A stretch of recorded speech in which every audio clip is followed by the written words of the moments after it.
Hi guys, welcome to another video on my channel. You've probably seen that Native Instruments have started their Thanksgiving sale or Black Friday sale, whichever you want to call it. Now I actually used 3 piano VSTs from Native Instruments as well as a couple of other things. So I thought I would just make a video comparing the 3 that I use, because somebody out there is going to be on YouTube right now looking at which one to buy. Now I sat down to make this video and then realised how difficult it would be, or even how long the video would be, if I showcased each one of the VSTs I use to show you exactly what they do. So what I've done instead is I've just recorded a bit of music with each one. They're going to play one after another for, I don't know, maybe 5-10 minutes, something like that. And then afterwards I'm going to talk a lot more about each VST, but we'll get the sound comparison done first, and then I'll tell you my own thoughts as a player about each VST. And just so you know, the MIDI controller, to underestimate what it actually is, the piano that I use is the Roland RD2000, but to get the most out of these VSTs you're going to want a MIDI controller with 8 keys. Probably already got that, but there we go, I thought I'd say that anyway. So let's get on to the sounds, and then I'm going to be back to talk about each one. Thank you very much.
Right guys, so you've heard all of the little bits of music that I did. Like I said, once I started making this video, I was just like, right, how am I actually going to show what each one of these is like? So what I'm going to do is just from the top of my head, I'm just going to talk about each one, starting with, what did we start on the videos? It was the ALICIA'S keys first.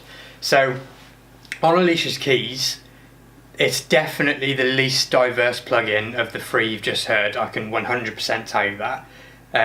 It's not to say it doesn't have its place though. It's a unique sound, and you will find a use for it, but it's far less diverse than any of the others. And also, what I need to say about that one is, in terms of the EQ and all the different settings within the plugin, it's got the least options as well. It's got enough, but it's definitely got the least. So it's hard to criticise any of these, especially when they're on sale, because Native Instruments, I mean, unless I come into affording some serious high-end kit, I'm going to be using Native Instruments all the time. So that's my overview of that one. The next one we used was the Grandeur. Now, this is the one I've had the longest and definitely used the most. It's way more diverse than ALICIA'S keys, and when you're playing it on a controller with rated keys and all, for me it feels more responsive. Like, you know, when people compare like guitar amp modelling and stuff, and they'll say things like it doesn't feel like an amp, even though it might sound like one. Well, this ALICIA'S key, the Grandeur, sorry, definitely feels more like a piano than ALICIA'S keys. So I would 100% recommend that you went with that over ALICIA'S keys if you're deciding between just those two. Just because if this video is aimed really more to the sort of people that are looking for their first kind of piano VST, they've seen there's a sale on, they thought, right, I'm going to have a little Google, a little YouTube, and see which one's the best. So definitely rate the Grandeur higher than ALICIA'S keys, just for general versatility and stuff like that. Which would lead me on to the next one, which was the Giant. This is my most recently acquired one. And it does come with another sort of section to it, which is called Cinematic, which I didn't include in this video because I was kind of just focusing on the general sound and feel of the piano tones. But it's just like an added bonus for nothing really with that plugin. So the Giant, much like the Grandeur, is far more versatile again than ALICIA'S keys. Sounds like I'm hating on ALICIA'S keys in this video, but I'm not. It does have its uses, and I have used it on songs and stuff. But the Giant, for me, it's the fullest sounding one of them all, which might make sense because it's recorded on the biggest instrument of them all. But when you're playing, especially for a good set of headphones, you really do get that immersion of sound. It's hard to explain and probably hasn't come across on the video. I've done my best to kind of include that, but again, I really wasn't sure how to make this video, in all fairness. But so that is a real powerful plus for the Giant. It's the most immersive of the three, if I was to sum that rambling up, I would say. I'm kind of like more of a pop kind of piano player, so from now on I can see me using the Giant the most, followed by the Grandeur, and then ALICIA'S keys for the kind of more soft things. If you want to know more about each one's EQ and stuff like that, you're going to have to spend longer looking into it. But this is, while they're on sale, all three are an absolute steal. That you can, to get the sort of quality that you get from them VSTs in a normal digital piano, so similar to the RD2000 then with its built-in sounds, you need to spend some serious dollar. And like right now, assuming you've got a MIDI controller, you can spend £45 and get an amazing sample piano, and that is, it blows my mind, honestly. Like they're all worth it. If you're looking for the most versatile one, the most immersive, and you're really on a budget and you need to just get the one while it's in sale, my recommendation is the Giant, and closely followed by the Grandeur, but the Giant would be the best one. This video has just been thrown together super quick because when I decided that I was going to make it, like I said, I kind of was like, how am I going to make this video like not 3 hours long, like going into each one? So I hope this has helped you out. It's just been a quick video. Yeah, so keep coming back and I'll keep doing more videos. Thanks for watching and I'll see you soon.